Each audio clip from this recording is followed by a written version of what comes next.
Kristiante le Thilsiamte INLAICHINNA chungchang kan zir don ania zena hian ngam hian tonin ka thia chu kan sreina sa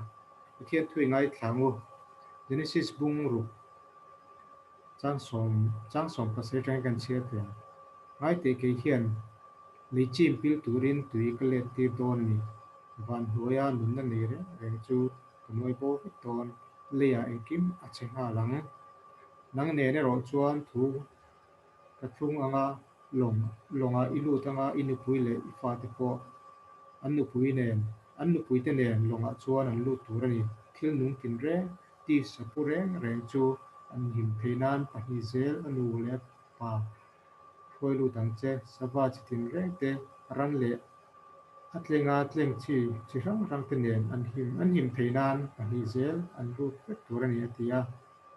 in tla tok tur ei tur rakhom la nang ni le an ni etan chek khom che atia no ba chuan pathian thu pek an chuan ta peka pathian hian thilnung a siamte taksani ho hi ti sani ho hi lo da pui mai me ni ti lai tang pui kan ho me pathian ni nung da man chuat thina turin ho ve la tui ale tir po khan mihring tam tak no te chung ti don bo roi vek lai po khan ti sani thilnung te ero chu pathian hian lo da pui mai me ma chi tha an lo pun je thina turin no va ne chu te chu longa hoi lu turin lo ti ani ang khani wang khan kan INLAICHINNA hi alo ril view do ni ti kha kan tar lang te lu po kan e pathian mai tong trai angu alpa hun tak mai win pele a zena hian kan ti thinangin Christian Resource Ministry bo seya topical study kan han nei thin te po kan han nei chhol dona zena hian Kristiante le Thilsiamte INLAICHINNA chungchang kan sir dona ni initiative tu tur ta na kan thlan Reverend Dr. Hnuni pon ni pui khoi kan duwa eirin tak le fi pai taka sui thine tur tuinang tin kan khoina kan hun chu zomi te boy thele har sanna min thlen thu la kan veng turin ISUA KRISTA kan thile che amen Amen. tuna chuan kan resource person kan so mga Dr. Hnuni ani hi AICS din tu le tirte tanga AICS ta na trenangai taka pen khania tuna po hei an pension nuwa kalkat lama te zum le a ti chuan a thiam na te hi kan chhorlo theilawa a thiam na hi kan ta na poi mai ma wangin tuna hian AICS a hian visiting professor in au meka zirlai ten an thabun puye me mani tho thang po la tha ani hi zirlai ten relationship that nen nein khan tuna hian AICS a zirtir na ala thok chhun zom zel ani te kha kan soi duwa an ni hi mol puya an chung puain an oma school te an din boka te chuan pension to hu po ramtan kan thalai te na thiam na tak an pok chua theina turin school tak mai Green Hill School an dina school hi ma sone me ma Mizoram a hian school thang duang berpol le om berpol ani chho thareng mai tuna te chuan tam takin tuna hian seat changlovin bina an bole an du chak na school kha ani chho tareng ani ti kha kan soitel du pok ani tuna chuan akuda hun kan lam tonga Dr. Hnuni lo samang ole masain telan pa iso KRISTA mengin in zavain chibai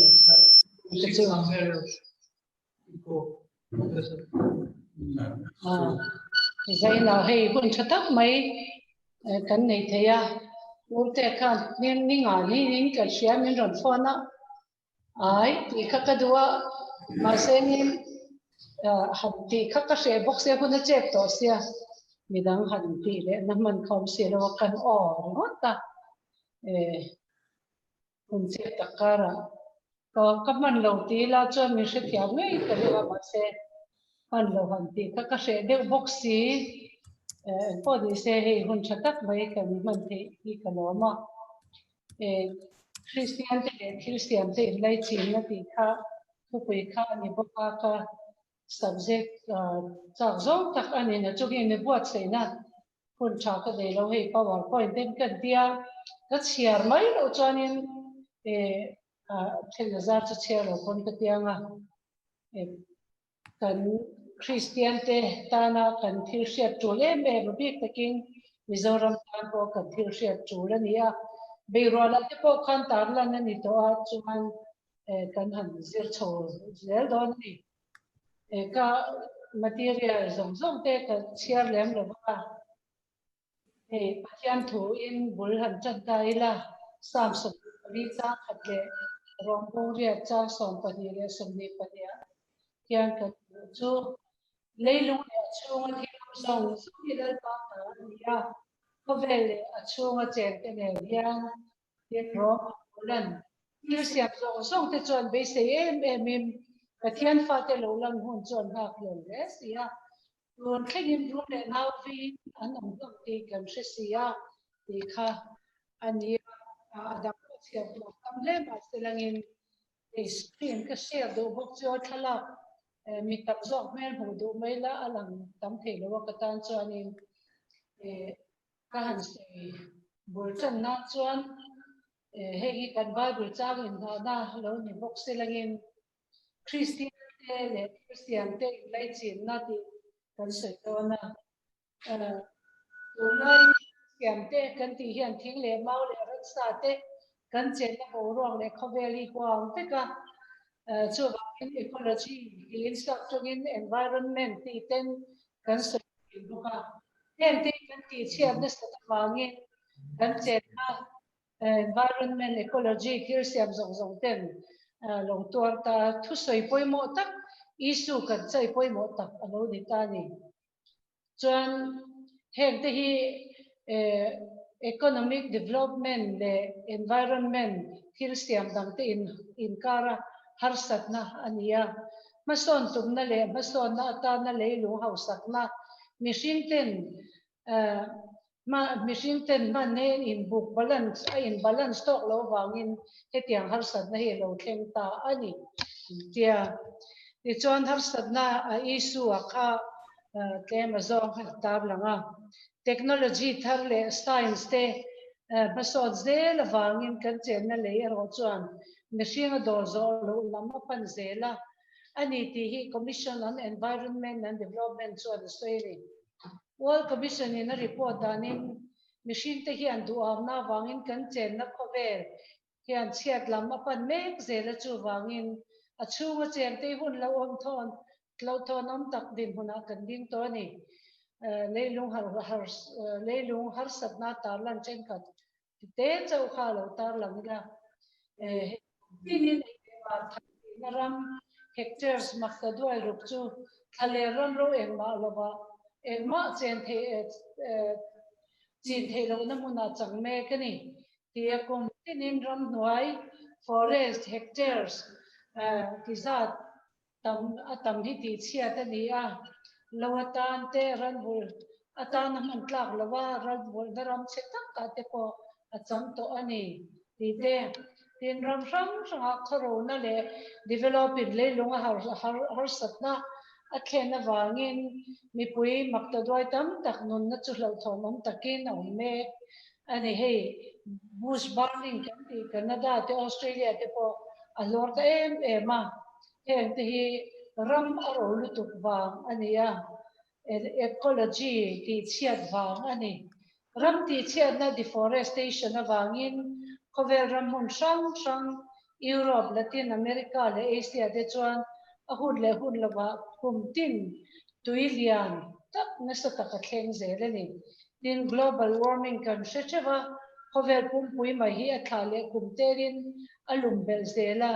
khovel hi alum lama pan zele ni tia tin hun bi season po a om le thei to lawa a hun lawa ro asura tuilian bokani ite mana po November tha chena ya hian tuya lua alian ngai lawa ma ro chu alen fakha kan shani chuan heng har satna isu sang te an Mizoram po min khoi ve bok min khoi na sa chan em to ni boruak po alum so tle a tuina tam takte luite tui thlengin akam chata hey kan mu thei nge te po kan se ho me tin ro tu ye tam tok lo chau ni lavin ro surin mu mal anei to lova kan ram pu min kan tor pha me kan ni te chuan lo nei mi kut na thok ten thing tlang mi te point an tuar na sa em ani he har san nei kan ram thil siam te kan ti chia te sa to wanga lo om ani ramati ka po atlem to le anim buk te chona mun ani tabera kan ram tual to thing native plant par noi tak tak far to vau be hun chong na an chon pui mu tur om talo puro khonga na kan native plant a plakwa po he kan sia hun chong al nau ban ai non party la te po kan sa thien ani kha heng hianin far chua te kan mu to lo na se mani e kha kan sei duwa lai thil ani ta ni khatiang ang om hun lai te kha tin ramsa chi rang po an wang ta le bo sai sa juk sangal saki zong le ngau an wangin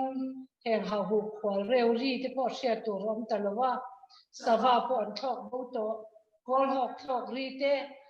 kan no pan lai chong kan la mu thina va po ching kari no sa ri te po kan se lo kan mu to lo lui te po akang chat to ni ram thing le moi tak ni thing kha tu na chuan tlang kol rama achang tamai ani thilsiamte CHHANDAMNA the ne chu wangin mizoten kan ram chung thilsiamte that na turin chan kan la poi mo em ani kha a isu kan an ti chu ni a tin tribal le thilsiamte INLAICHINNA na hi soitam ngai rawin kan sa ome tribal kamreng reng chuanin thilsiamte ne hian kan INLAICHINNA hi anai big em a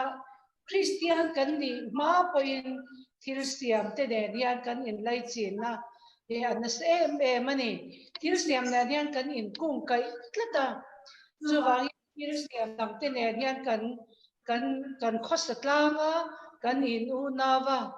tin kan nun na tang hian MIHRINGTE nun na tang hian thilsiam dangte hi tribal ta na bik le zolin lakshan thei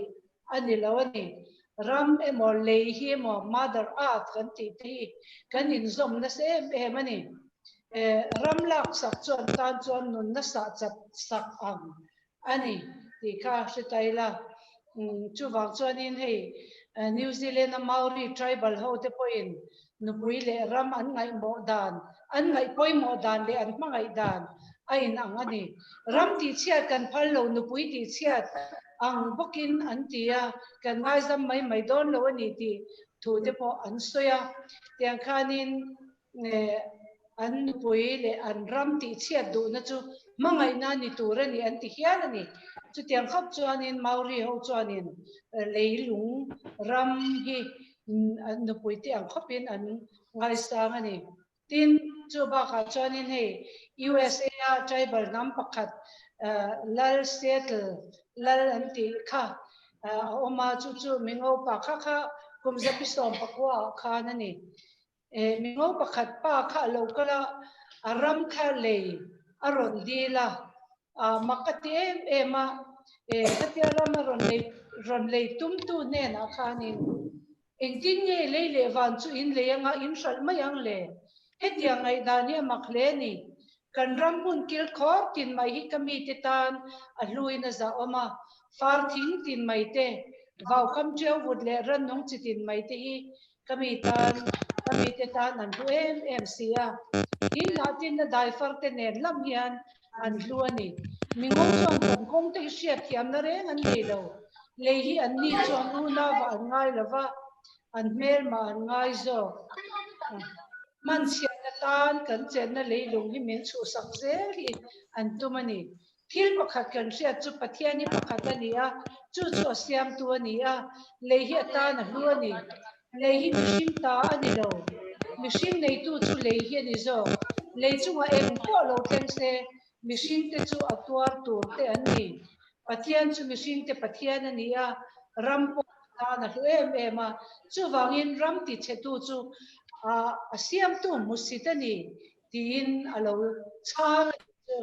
mingo pa cho beidong ani hralh te lo mai ani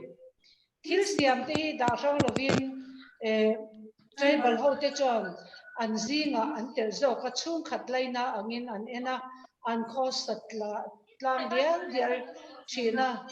zalen no thumun nei lim takin Thilsiam dangte chon in trauma an mo angin an mang tlanga an cheng za china ni te asin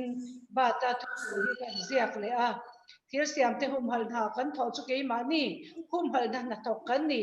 tin ani po kha da soi ni tribal nam le Thilsiam dangte INLAICHINNA kan nei hi mizo te tan po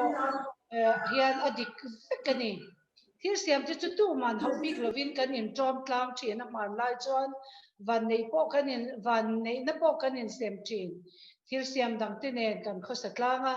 kan INLAICHIN nai le thina ni mizo thon thua he hi chiang takin motor omani entirna mauruangi thon thua anu chu tu ya an paya nam apai na nam tha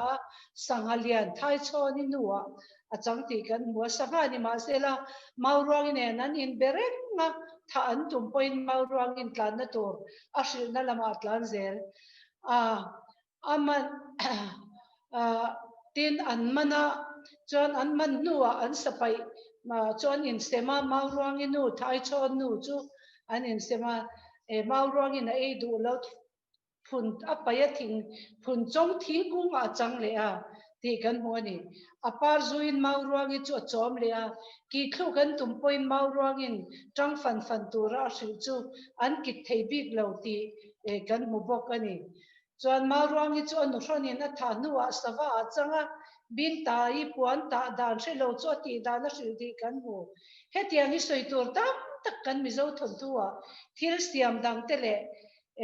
mishing in kung kaina INLAICHINNA kan mu vahui zol kovakalte tual vongele zol palale puntia peng pene pachangte tumchingi thei hai kunga chang tumchingi veka lo chang le te lal ruanga thon thua ke mi ho sakia chang le mishing chang le thin thon thu te kan nei ani he hian en dear to Christian kan ni ma dai na chang po in Thilsiam dangte nen kan in zom le ni in alang kan thon thu te hian mizo nun le Thilsiam in zom zia tilang ma se kan in zom zia alan tir la mero chu kan ngai to ngai lem lo ani mai te heng thon thu te hian kan hriat lo hlanin Thilsiam te chunga kan RILRU put dan po kai hruai hle ani Thilsiam te mishing ang ema ngai lo ma ila RILRU a chuan tina om ve deuh thin ani mi nu then khat chuan thai chhoni nu hi an la ei hre tlat ten ti sakei chu mishing ang deuh boka za ngai te mi thapa ngai chu se mai lo ti ten soi boka ni tiang khanin mizo tele tribal nam tele Thilsiam te hi Christian na kan ni ma po khan kan lo in som to sa reng thin ani tin size le Christian te ngai dan toi te he lam the hi han ti lang han tar lang lokela science dirna lam biology le astrophysics lam atangtin Thilsiam te le mishing te thumun na tang bul thumun na tang lo chuak kan ni ti ngai dan oma biology a chuan evolutionary theory chuan Thilsiam te thil pakhat atanga adang lo piang chuak zelin an suya astrophysics lama big bang theory chuan khovel ya chunga thilom te thil thleng pakhat atanga lo piang chuak ni in an ngai bok hemi science ngai dan chini hi evolutionary theory Darwinian theory te po kan train karinga evolution pakhat hi chu big bang alo rik dur khamia tanga khovel te Thilsiam dangte hi lo omni te nan soi ni he ngai dan pani te hian khovel le chu hom zong te chuana pakhat nei kan ni ti an soya science lam chuan Thilsiam te chuana thumun vek nei vek kan ni awangin in u naw na nge tak kan nei ti an soya science ti te chuan scientist te chuan Thilsiam te lo om na chan hi pathiana om chui lut lawa chu Christian ngai dan ne na dang lam na ni ma se scientist tam tak chuan an chui thei pia lam se tu pathian om an ring tho ani Kristiante point bul thumun kan tia ma se kan bul thumun ti kha a in ang talova Kristiante chuan Pathian min SIAMTU atanga ronji chua kan ni ti an soi ni Thilsiam hi ang tia lo om nge ti kan rin da na zirle Bible kan shilfia danian Thilsiam chunga kan RILRU put dan po akai shwai ni ti helaya kan soi ania Thilsiam Dangte chunga kan RILRU put dan lo om thin te pakhat na chuan mihring lai puya da na Thilsiamte zinga mi pui hi mihring hi lai puya kan da fo thin chu anthropocentric attitude kan tia Thilsiamte zinga mihring da pui mo ber na mihring RILRU put lar ber pakhat ani environment ti chiat na ko nga po hei hian mo akur ni in alang hemi ngai dan pom tu te chuan mihring lo om zel tur te man tur om lo khopin Thilsiam te mang che ma se poi an ti lo Pathian thu in ga channa Pathian ring tu te po ni ma se la an nei chu leilung hi lua khatula in thu thui nam ti ro u tuifin riat sanga te chunga te thilnung le bokwa kal zong zong te chunga te po thu nei tir bok ro u Genesis bung kha chang sok ni pariat khami kha an in ha chanania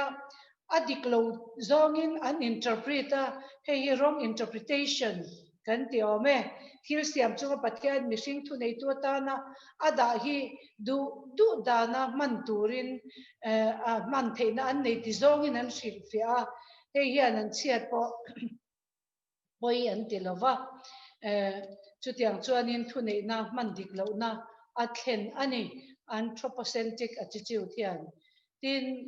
hei hi mizo tam tak point kan ngai da ni in alanga hei hi apoi ema hen te hian Thilsiam Dangte atuar tir pha na se mani chuwang chuan he tianga Thilsiam Dangte chiat na tura Pathian thu shilfia hi adiklo ani Pathian mihringte ne na thu nei na Pathian in a pekhi Thilsiamte ti chetule duam na man ro man mang turin ani lova an mani en kolan mamo tok chawa mang turin ani zo kani mamo tok chawa in man na hian chiat na Thilsiam Dangte tan a khen lo ani mihring chunga Pathian thu nei na atang nge nei hi kan the the ani Pathian chu mihring te chunga ro rel tu le thu nei tu ani ang bokin Pathian in mihring te thu nei tur le en kultura ati khan Pathian in a en kultura anga en kulturin adu ani thu nei na ti chezong thu nei na mang turin du anga mang turin ati ani lo Pathian in a en kultura anga mang turin min du ani zo kani chu Thilsiam pani na po khan kan mu ani tina pani na le chuan Thilsiam attitude pani na chu Thilsiam te HUMHALH du na RILRU kha ani protection and preservation Ecocentric po kan ti theo me mihring te hian Thilsiam te hi an mang che tur ni lovin an en kol zok tur ani ti hi ngai dan pakhat ani an thu in nga chan ve chu lalpa Pathian chuan mihring chu hruaya eden huana chuan en kol le veng turin na da ati hi Genesis bung ni chang som panga khan nga chan ani en kol le veng turin ati kha adikani mihring te en kol le veng turin na da hei hian Thilsiam te hi kan en kol turania kan vengim turania nun rong takin kut kat thak turani lo ti ani a thakop maya mi shilfia nei amaro chu an vengim du na le an humhal du na chan ero chu khovela chiat mai lo nan le mihring lo omzel turte tan manzel turan nei theinan ani hetia HUMHALH na RILRU attitude hi sarkar point Thilsiam te chunga RILRU putdan ni point alang ani khovel ramun sang sanga sarkar te chuan Thilsiam te HUMHALH na an toka Mizoram po Department of Forest le Soil Conservation atir te chuan an tia environment le climate in and change ho le a khami te poina an tumber pakhachu ni chu humhal turania nakina future generation ten hun lo lakal zel tura MIHRINGTE mantur an nei theinan ani ti kha an thupui ani thingle maura ransa ti humhal le venim an tul ti hi an ngai da la chanlai puya MIHRING hi an da poimo em ani chuwang chuanin MIHRING da sanna le venhimna thilsiam dangte venhimna anti chan chuni amero chu MIHRING le thilsiamte da sanna hi humhal na RILRU thatfam kimtok lo nani MIHRINGTE subject le object angin an thliara he hi ala thatfam kimtok lo na chuni tin Kristiante le Thilsiamte kan thupui taka kha chuania Pathian thua tanga Thilsiamte alandan hei hi kan achichiu dur dik tak ni in alangani Thilsiamte chu Pathian ta nei tu thumun vek kan ni chung khat kan ni heta tang hian WCC point an thupui oikumene ti an frame chuaka chuan oikos ti Greek tanga la kani a chu ecology ti po hi oikos ti atanga lo chua ani nge ani noi po hian kan silfia Kristiante Thilsiam Dangte chunga kan RILRU put dan le kanin ha chan ber chu Pathian thua tangin ani mi Genesis bung khata Pathian Thilsiam chu kan muwa a Thilsiam apiang te chu tha ti le ti kan mu MIHRING ama an pui nge ya siam nu a pe chuan tha ti em ani Thilsiam zong te Pathian siam te kan nia wangin bul thum mun nei tu pakhat kan neya khovel hi kan in chu ani family pakhata kan oma chu wangin ecology mingpo hi alo chua pha ani ecology oikos ti ka kan soi to kha in chung khur household emotina ania logi chu logos thu ti na tangin ti da ne mo system mo chuan ecology chu in chung khur chungchang thu soina in chung khur management ti na te ani bokang chu amang ma saber tu chu he kala kha 1866 khan ani Koveli in chung angani a chuta cheng te chu chung khat kan nia kan chungchang thu kan soidon ti na ni hemia wangyan Thilsiam Dangte nen kan in lai chin nai zia le Thilsiam te ngei po an in lai chin nai zia alangani in lai chin na thatak kan nei theinan MIHRING te hian mo kan phur le ti kan se thei bokang chung khata om te chu in ngei tlang taka khosadial dial tur kan ni hei hi tribal nun phung tu na ni china kan soi khami kha na ken ko thale ni in chung khur pakhata a Thilsiam chi sang te in ngei tlang taka kan khosak dial chu a SIAMTU chuan a hluin a moi li ani eta hian MIHRING te chu Thilsiam te chunga thu nei tu kan ni ti ka ania kan thu nei dana kha ati chhezong chu ani tur ani lo te ni ichina kan sia to kha thu nei tu ti hi kan silfia dana dik thin lo wanga kan man dan po dik lo thin ani hei hi MIHRING lai puya dana anthropocentric interpretation RILRU in kan silfia thu nei tu chuan Thilsiam te chau ni lovin MIHRING po anuaya omte ama lok na man ro ma fo thin ani thu nei ti chu chungnung zok ti na ni lovin mo phurna ti na ni zok ti kan sia ta poimo Pathian chuan MIHRING chu an puina siama thu nei na pe a hei hian Thilsiam Dangte chunga Pathian ina ai o tu ni turin na da a mo phur turin om ni turin adu ani chuwangin thu nei tu ti om zia tu Thilsiam Dangte mangai tura mo phur tu ti na ni vengim tu vong tu ti na ani bok kan that na turin eng kimin min tho sakang bokin keini point Thilsiam te chunga kan that na le mangai na an chunga kan lan tir ve tur ani chuwangin thu nei tu ti tlupui Genesis bung ni chang som panga kan mu chu en kul tu le veng tu kan ti to kha Pathian ai o tu tling kan ni zia Thilsiam te chunga kan lan tir a poimo ani Pathian in a Thilsiam a chun zong zel na siam pui tu ni turin min ro te ni ti thu nei tu zia chuani. To have dominion means to participate in God's continuing act of creation and recreation. Tin da taila mangai taka thilsiamte thatna tur na tho hi Pathian Thilsiam kan chunzom puina ni kan nunata na mamoto chau kan man na chuan Thilsiamte tan harsat na le tuar na le chimi na athen phalo ti hi kan siat poi mo ani pan lo tur ti na ni lo tin adot le chuanin Pathian Thilsiamte siamtu Pathian ro puina tarlan na ani mo Thilsiamte Pathian ro puina tarlan na ani van te kian Pathian ro puizia a entira boruak zau takian akut chuak chulan tir thina ti sam som pakwa chang khata kan hu ani leile van le chunga Thilsiam zong mu theilo te atele alian tenen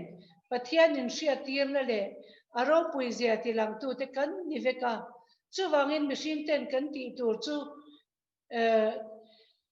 ti chiat ni lovin min siam tu fakle choi mo hi ani zo Pathian in thil a siam tir khan asta siam a piang khatha ti em vek ani ti kan siat a poimo khalaya tha ti em nakha al an landan an physical appearance chi sang style sang amoy em kha amoy a tha ti na mai anilo apoi mo zo ka chu Thilsiamte in kara khan in ngeina omani there was peace and harmony among them kami tak akha lalpan tha ati le moi ati em kha chu ani ati tha ati chan khani siamtu mi zia anti langa siamtu an choi moi bok ani chutiang chu Thilsiamte anti ran dan ani khatiang khan le ilam chuan Pathian kan choi moi le theidon chau ani ikha setaila voina hian kan ramathil siam chi sang te hian Pathian ro puina an tar lang le thei to lo an moina nei te chu chwa le thei lovin na tuarin an ruma tam takan boral to boka thing le mau sava luisa le borua kalengte hei hi an mani diklo wang ni lovin an chunga thunei na kan man diklo wang ani kan la in asoya zinga savaten Pathian an fakka pangparin ro puina en tirfo a Thilsiam zungin ama an choi moi mihring chau lo chu zirtir an ngai lo ti la soi hi dik em ani ISUA KRISTA CHANDAMNA chuan Thilsiam zong akwa ti kan le point le tu chu ni kan RILRU pu dan kan INLAICHINNA hi kan tun din le theina tur chuan CHANDAMNA KRISTA CHANDAMNA hian mihring chau ni lovin Thilsiam zong hi a chandam tel ani ti hi kan siat a poimo ani ama chuan engkim ama ne in rem tir hi palung ni zong tak ani sia ama nge ya chuan le thilom te po wa na thilom te po ama ne in rem tir hi Thilsiam zong chuan be se em in Pathian fa te lo lan na chu an ngak le si tun thlengin room le naw ve na tuarin an omhlom ti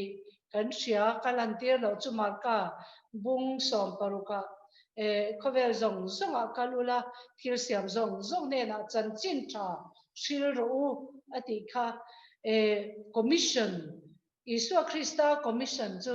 Thilsiam zong ne na CHANDAMNA thu kan puan hi ani an bula kan vak kalanga kan dinganga lungbul ge ni mau bula te thin bula te sava bula te CHANDAMIN ni kan ti don ti na ni lo amara chu kan ti cheturi lo kan manga kan zo tu kha an tan chuan CHANDAMNA thu cha ani ti kha Thilsiam tin reng te hian mihring te sualna wangin an nun dan turan lo zo to lo thutlung lu ya chuan mihring te sualna awangin Pathian in khovel a hrem ti kan mu mihring a hrem rualin Thilsiam zong po tuilianin ati chevek ti kan mu bok Genesis bungruk chang khata changa bungruk atanga chang ria ta khan kan mu try to in a chia to ka mi fel no vale chung te chu a chan hi ma hei bible pathian CHANDAMNA na tho langma saberani ome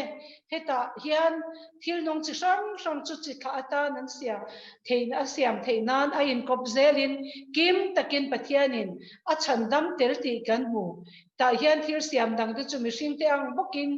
te lua om lovin pathian mit mon lua chikhat ma an chimit len an thi len a phallo tina ani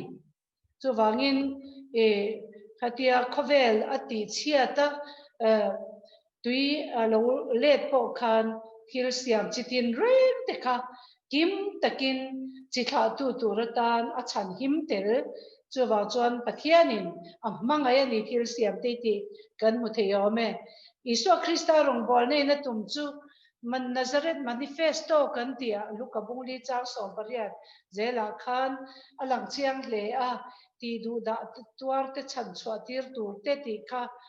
soi zela chiar vek lo maila ISUA KRISTA CHANDAMNA na tho hian thilsiamte an tel vek ani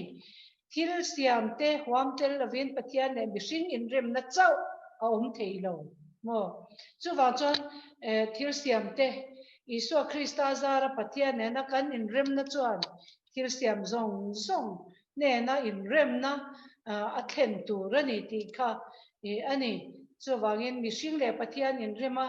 Ramsa te thing le mau chunga te kan nun ron si chuan in rem na tak tak pathian in rem na pathian min sam siam chanang kan na tong lo ti na ani thilsiam te chunga Kristiante mo khum na ve tung chu thilsiam zong zong a khovel zong zong a kalula thilsiam zong zong de na chanchin tha hi RILRU ti ni thilsiam dangte ta na tho hi Kristiante rong bol na mo phung na ani KRISTA CHANDAMNA chuan thilsiamte an tel vek ti kan soi chu hei ISUA KRISTA thu pe a commission ani khovel pum pui HUAP Kristiante nan to dan hela hian karon ziak chuaka a zong zong hian stoi ro mela paragraph dama tang hian khata khanin ramsang sanga an ron ti dan to te khovel pum pui ko san in zom khom WCC te UNO te Green Movement the khatiam summit sang art summit an ti te tiang khanin khovel mun sang an nei to ron sei na khani a chanan la ve na sa khovel hianin amero chu ma son na lam ai chuan a chiat na lam hi al kheng zel so ke moti turani chuwang chuan 1975 a Nairobi Assembly a ecology chu thupui pakhata ta dan manga WCC khan chumi nu Vancouver Assembly 1983 a peace justice and integrity of creation ti thupui liana mangin assembly a thilsiamte humhim na lam war taka soini he thupui hi bo zu hian maniram theva into khom na kha tokin bot sai rengani bo until 1989 a khan European Ecumenical Assembly chu Berlin an neya Latin America nei ani bo World Alliance of Reformed Churches in 89 a Seoul Convention an neya Seoul Kopuya Khan he convention khai khom na le Assembly Canberra 1991 a Oma Khan khabwat sai na 1990 kha Seoul World Convention a ko ani ka stangkha zakwa somkwa pakhata pechon Baptist Dipole te pokha Australia Canberra an kal nge kha he convention a hian thilsiamte le mihringte inkara thuthlung an siamani thilsiamte le mihringte in una no war takin an soi bokani hei ko shanin khovel huapa thilsiamte humhima tulzia soitur shima convention abuat sai masak ber ani kumsang khazakwa sukwa pakhat January thakhan European Ecumenical Assembly Basel nei ania hemi chumhian thu chu asiamani chu peace with justice for the whole creation ti ani khovel pum pui ko san in zum khom assembly nunung berka Canberra February 1991 chin kan soita nei ania chu tan thu pui po come Holy Spirit renew the whole creation ti anilia thilsiamte tan an bezel tura kausan te po in pitharin kausan maltin te po thok turin an in fui ani kha ania tikhanin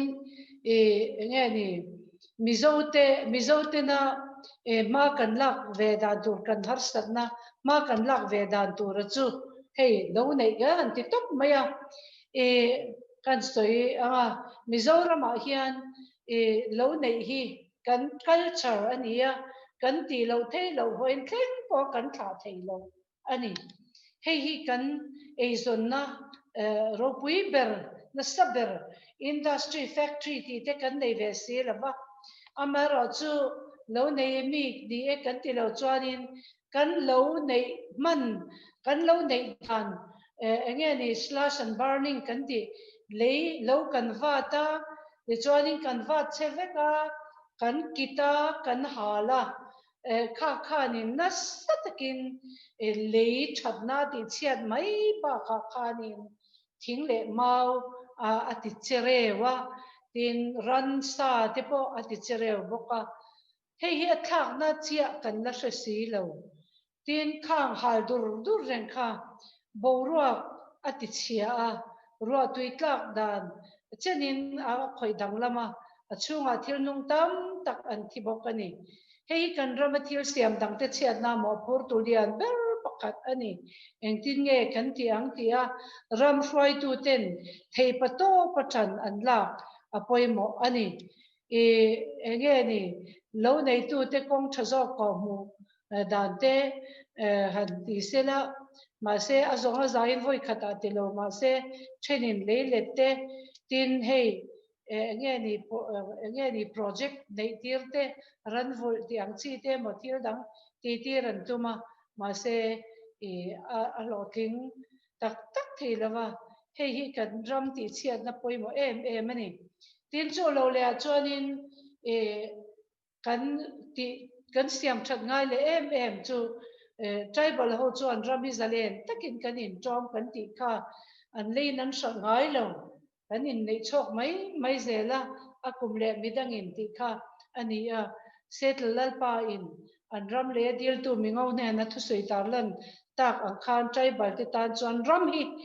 leya lei chi ni lo sal chi po ni bok lova chuwang chuan tu na ram le in sal hi kan war lu to ka chu tiang lo chuan ram po tu man kan nei thei to lo ni aman po chu du am em min kan han ti le ngala isayan karei mo ma ni chau thei na tur le midang chen ve na tur mun po lo khopa mun lai lia pianga in zom tir tlat le ram in zom tir tlat zel hi chu ati vong ani isai bunga chang ria ta ram te hi lei thei tura kan ngai lova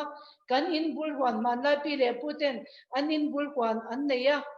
khami ba khachu lawan in nei cho kani voina chuan an lean shalta ram te hi kan ti kholo zo to ani chuwang chuan pathian thilpek a thona kan don ani ti an shelo ani isaya po hi ana soizela miausa le miausa rami a in sitlata khopui chunga po in sia rama po a in sia ati kha mizoram a hian alo theng tani a hoi theianga lahi han hoi ula khothang lama po khochak lama po ram kan muang chi chu miausa ram fek ram hroi tu te nge bureaucrat so te sumdong hausa te contractor hausa te ponyang a in zom put to mai ni hei hian in pathian policy akal ani ti hi kan sia te poimo ani ram chu pathian ta ania azalen tur ania le sal phal mai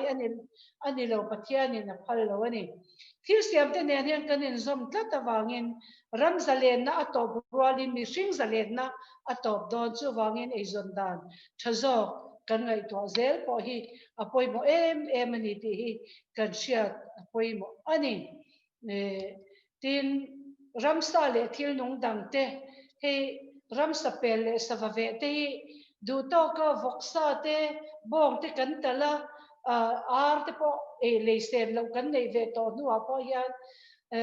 savave te han la bang chuang reng lo man lai khan ramsan pel sa ki sa zu ti ten ka pa sa e khat bo ka khati lai ka chuan sa chimi na theng lo ani voina chuanin savate takte te po an thil khoma bin zor ve thina khatkar kong pang zola dora te mun dang tanga te po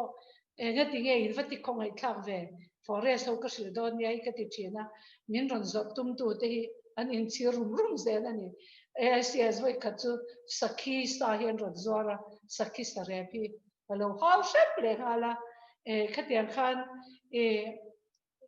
ei po hi ke ei chak lo ke ei thei lo hela hian thin na hian nge ni o ma hian shoka hian ni dai ma zo mi ei ma po hian min no sa to ni chuwang chuan kan khonga kan lai na tur ani ramsa te nen hian nge ni chung khat kan ni ti hi kan in shiat apoi mo em ani chuwang chuan in kan rama thilnung mu tur hi hetiang kan pera kan vea kan ka sha ta wang hian atlem to em ani an chen naram ngo ti kan wa dar sak se la tam taka hlum ba ka khan chu tiang thil chu a oma chen chan game kan mangani ti ro chu wang chuan in thil poi takani ala om chun te ala dam chun te hi ven him na le en kol na kan tho amamo to zo kani sanga te po man dan pa nga in len chang bangin man thin ni selang chuan sanga chimi na atul lo thleng thleng luya bom kan han vom dur tu te kan du lo zong zong ran sa te po achunga nge luisa cheng te po an thi pha ani apoi tak setani chuwang chuan in heng te kan humhal that apoi mo a Mizorama luite takte anga bom kan han mang thin te pe chu apoi tak takani